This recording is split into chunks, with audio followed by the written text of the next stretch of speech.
Playboy with pubes. Kathy Shaidle recalls the glory years of Penthouse magazine, which just went bankrupt. Published September 24, 2013. In Tacky's magazine. tackymag.com.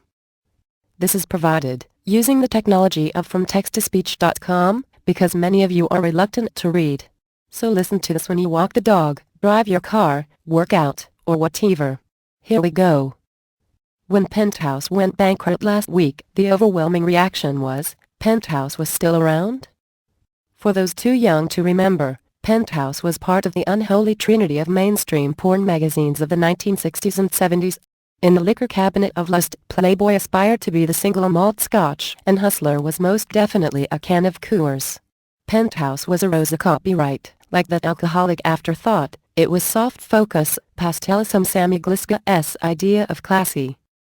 The magazine's founder, Bob Guccione, was one such striver, a failed painter whose early ambitions, fortunately, were focused on pussy rather than Poland. Penthouse arrived on American newsstands in 1969, 16 years after Playboy, and mimicked its popular predecessor as a circumflex tasteful nude spreads as well as its pretensions to serious journalism in its espousal of liberal causes. Penthouse was the first to cross the Rubicon, though, daring to leave fuzzy vulvas unretouched, thereby risking obscenity charges. When none materialized, Playboy entered the muff race, and the pubic wars a circumflex as Hugh Hefner dubbed them were on. And as being the hirsute 70s, boy, were they ever. But all the short and curlies in the world could not help Penthouse overtake Playboy's long head start and ingenious branding, turning Guccione into a celebrity icona with his trademark tight leather pants and gold medallion, barely peeking out from beneath jungles of chest hair succeeded merely in making the gauche, twitchy Hefner look like a veritable Cary Grant. In pre-internet America, though, Playboy's sloppy seconds still totaled tens of millions in revenue, and Guccione, as one friend put it, went directly to the last act of Citizen Kane. In the introduction to Guccione's unpublished autobiography, we are informed that he is not just one of the richest men in America, he owns the largest private home in New York City and an enviable art collection.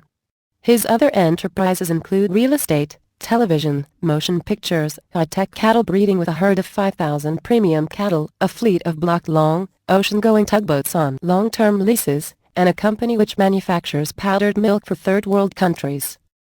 Two spectacularly bad investments sucked up most of Guccione's fortune, a stillborn Atlantic City casino and a cold fusion venture. Perhaps the same scientists behind the latter had a hand in Guccione's infamous Caligula 2, a movie that brings together Malcolm McDowell and Helen Mirren naked, yet somehow throws off the erotic charge of a Three Stooges short. The only folks who did not see any Penthouse money, it seems, was the IRS. The magazine declared bankruptcy in 2003 and was snapped up by FriendFinder, which owns a comically diverse portfolio of online dating sites, from the Christian-oriented bychurch.com to the less high-minded nostringsattached.com. Then last week, FriendFinder filed for Chapter 11, too. I suppose the phrase is so anachronistic, so slut-shaming, that nobody at the company was familiar with that hoary old saying about complimentary milk and remaindered cows. Sex sells everything but sex itself, that is, nobody pays for porn anymore, and folks can hook up using mobile apps such as Tinder and Grindr. Susanna Breslin, who works the Vice beat at Forbes.com, explains that the futility of trying to compete with free is compounded by the reluctance of major credit card companies to partner with adult-oriented merchants.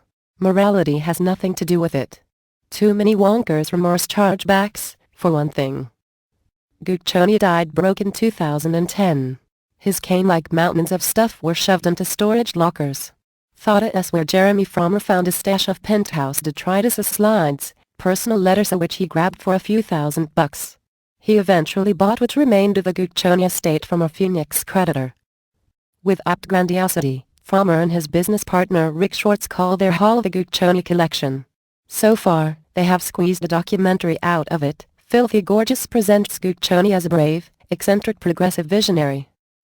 But of course, Guccione is only the latest retro porn king to undergo rediscovery and rehabilitation. The People vs. Larry Flynt was an Oscar-winning hit that cemented Hustler's Hustler-in-Chief's reputation as a First Amendment champion. General-X libertarians embrace Hugh Hefner also in the words of the laudatory 2009 documentary subtitled A Playboy, Activist and Rebel. It helps that 1997 A Circumflex's beloved Boogie Nights portrayed 1970s porn production as a halcyon, more innocent era, like American Graffiti with money shots. Yet these exercises in what ELL call post-nostalgia for those too young to have experienced whatever it was the first time around are just as likely to bomb. Lovelace came and went. I may be one of the few individuals who saw Rated X, the 2000 flick about the Mitchell brothers, two more porn pioneers who were the guys behind the green door. Frommer and Schwartz are frank about their ambition to build a new empire upon the ruins of Guccion's extinct one.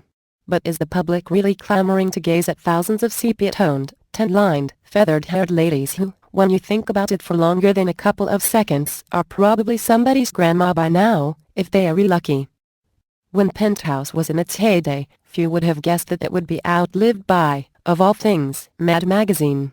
Yet while Guccion's dynasty is now and was a Mendian rubble of tits and ass, Alfred E. Newman can still be seen leering out from magazine racks around the nation, a kind of silent rebuke to all the supposedly smart sophisticates he has seen come and go.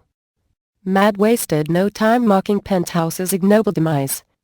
Dear lenders and creditors, Mada's fake letter began, "I never thought I'd be writing to you.